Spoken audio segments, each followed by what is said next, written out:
I've not seen the draft language, but I've been told about the concept of what's working through. You'll still have the same 30 days as specified to do the assessment, and then you'll have another additional X number of days, whether that be 30, 60, or 90, I don't know. Maybe it's something you've determined that comes out of your assessment based on whether it's a high, medium, or low risk asset. Something along those lines. There'll be a specified number of days you've got to roll the patch out, make the changes, whatever it is. If you decide that you're not going to apply the patch because you've got good reasons for not doing it, then the question comes a matter of risk mitigation measures or other compensating controls that would be in place to minimize the risk of that vulnerability that's probably being fixed by the patch. And so you have to document that. So there's 30 days assessment, some period of time to fix it, and then some period of time after that to document what had been done in the way of an exception, some kind of document similar to a TFE or something like that, where you would record and log why you didn't patch that specific platform on that patch. Yep. And, you know, I'll add one other thing is that, you know, not all vulnerabilities have patches available. And, you know, from a risk management perspective, you want to be aware of that because you may have systems that are vulnerable to things that there are no patches for. That's why you want to look at subscriptions to things like Secuni. I can't remember the other ones, but Secuni is the one that comes to mind. They've got a pretty good feed. Well, there's also alternative ways of That's right.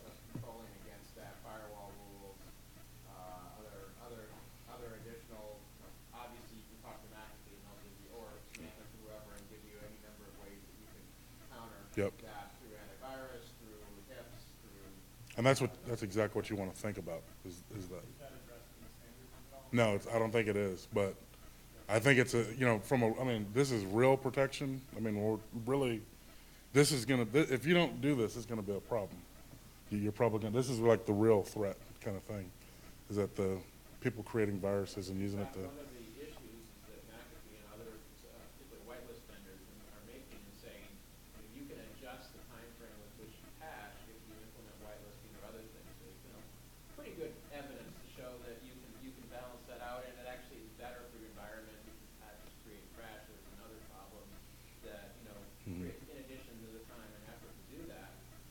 And there's an organization that's saying, you know, we reduced our patch cycle from 4 per year as a result of that. So whether that will fit in with what NERC and the auditors expect is I think probably another issue, and it's going to be difficult to argue there's a patch out there, you haven't applied it, you know, but we're using this other whitelisting or other method of limiting it. So, moving along, it was a good comment. I'm over time, so I want to get sorry. Antivirus is another, and they actually say antivirus in CIP 7R4, but a lot of times you can't implement antivirus, obviously, because you know they're not going to let you put that on a control system asset. Although some of these vendors, I've seen Foxborough and Emerson are coming up with ways to do that. But what you have to do is if you're not going to apply the antivirus, you need to take a technical feasibility exception and have some sort of compensating control to mitigate the potential that, you know, virus may impact the system somehow. And these are just kind of suggestions on things you can look at to do that. Gabe was just talking about, you know, ways to do it with patch management, but that's something to think about. Then account management, you got to have a process for this, which is, you know, basically establish, manage, and you know, you're always request, establish, manage accounts. This is actually at the asset level, so this is provisioning into the asset. This becomes, it's not really that much of a challenge when you're talking about, you know, really the DCS or the SCADA. When you start getting into the IEDs and the substations, you know, you've got to look for solutions that provide terminal access to these assets because you're not going to provision from Active Directory into a relay. But you might be able to provision from Active Directory to subnet, which provisions access into the relay or something like that. But you want to definitely set up something to control that, you know, probably more of an, because you have to go with an enterprise type strategy in this case, just to meet all those termination, all that kind of requirements. So, and then, you know, what we're basically really talking about is defense in depth. That's kind of why this slide is there. Another requirement is disposal and redeployment. Basically, you don't want to throw anything away unless you've, you know, properly erased it. Redeploy it unless you properly erased it. Again, I threw up the confusing chart again. You have to do a vulnerability assessment inside the network. So that's basically what this is. Again, I'd recommend, you know, getting someone to do that for you that's qualified to do it without actually affecting the reliability of the asset, because if you start, don't go scan your control system because you will probably bring it down. So It's got to be kind of a lightweight assessment. But this is like all they're looking for when they're doing that. Then incident response, you're required to formally declare an incident response. You're required to formally document an incident response process.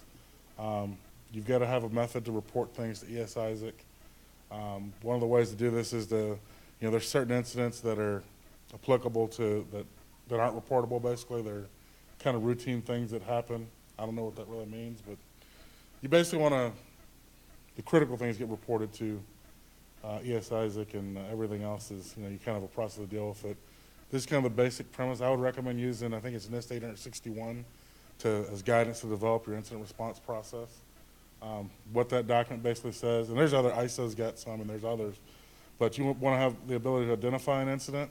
So you want to make everybody aware that there's a process in place, and you can do this through an awareness campaign. You want to be able to have a capability that can contain the incident should one occur. And then you've got to have, obviously an ability to eradicate them and, of course, recover them. And that's basically, this requirement is basically to have a plan and show that you've executed that plan, or at least socialized it. And then you've got disaster recovery, or they call it recovery planning. Basically you need to follow, this is, again, based on 834, you need to have a plan, a process, a plan to deal with recovery at a enterprise level. That's CIP 9R1. 2 and 3 require you to basically conduct an exercise, I think, annually or quarterly or something like that. Then you've got to learn from that exercise and update your recovery plan. And then in R4, you need a specific recovery procedure for each unique critical cyber asset. I'm not trying to slow you down. No. But for 8 and 9, is there a sense for, in general, how well the utilities, do they usually pass these things? Or are 8 and 9 areas where it's fine or commonly do that? Probably got the man right here.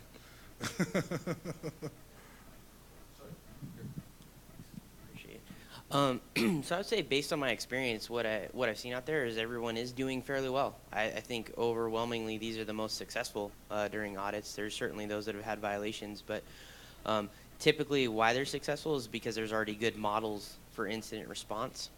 So like Mike was referencing, there's already models out there and frameworks, so people are leveraging those and putting those in for compliance. Recovery plans, a little more tricky, depends on the approach that they took.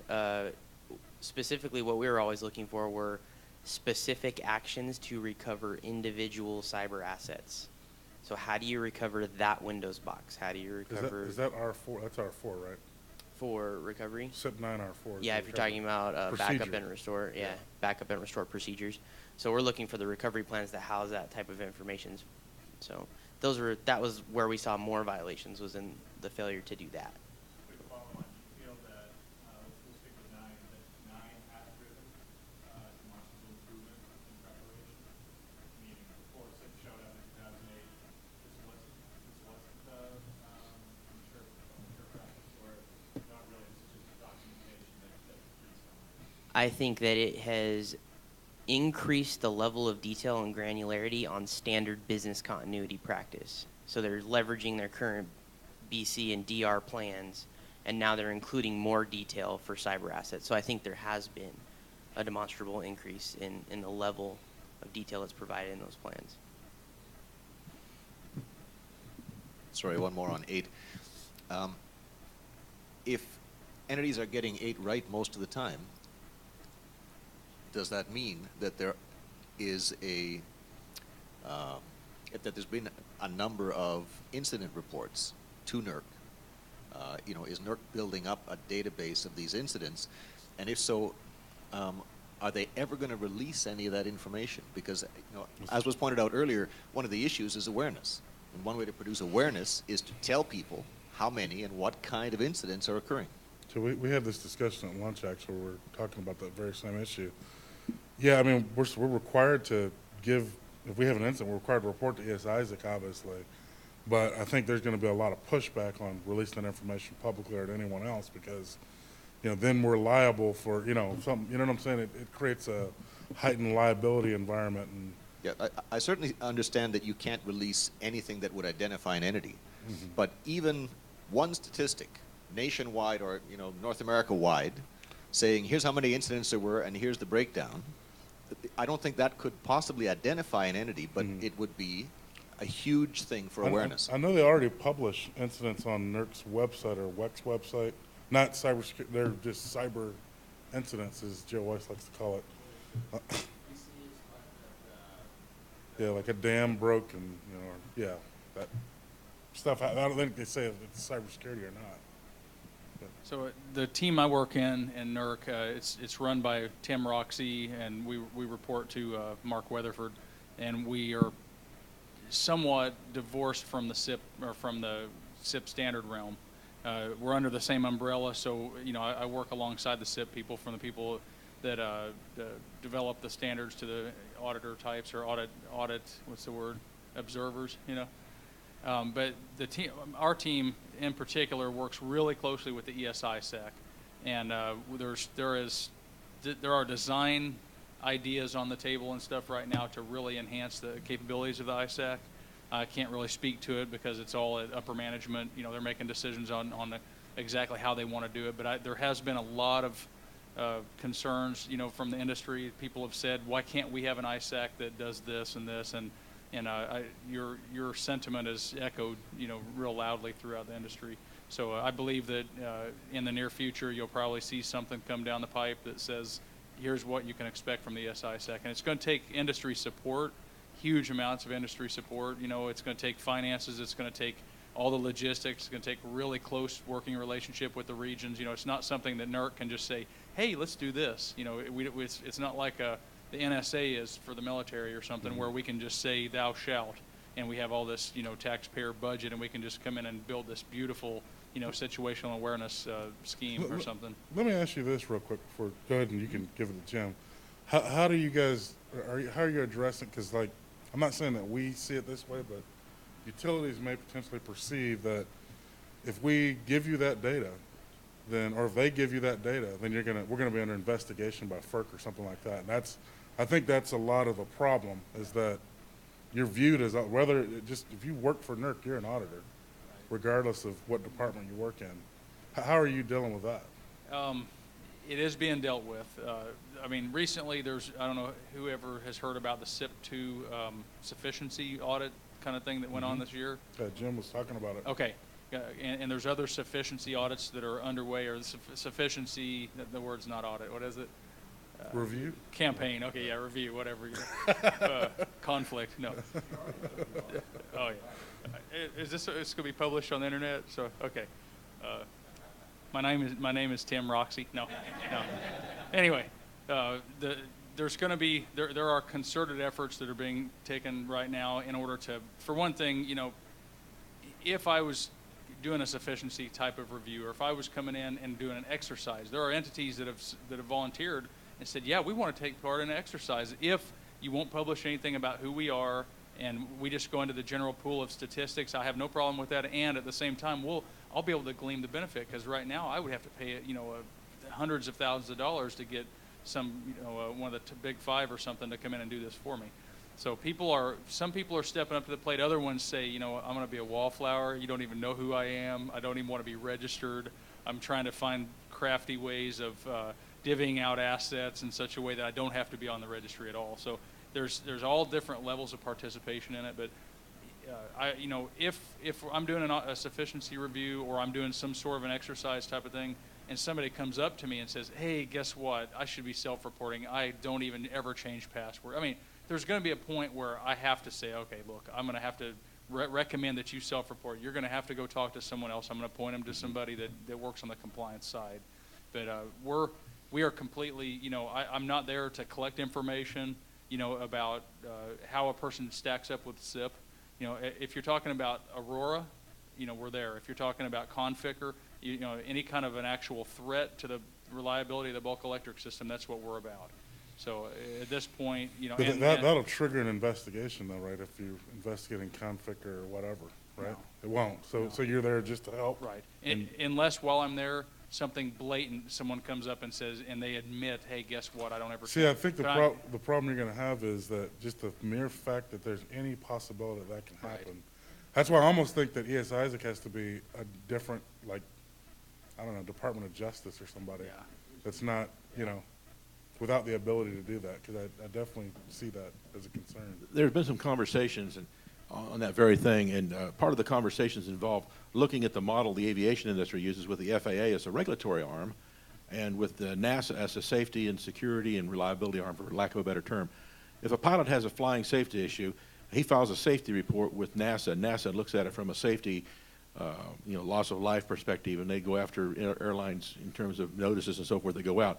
There's no regulatory aspect of that until the notice gets published, and then the people that own the aircraft that have the problem that's going on, they get notices from their vendors or whatever it is, they got to fix things.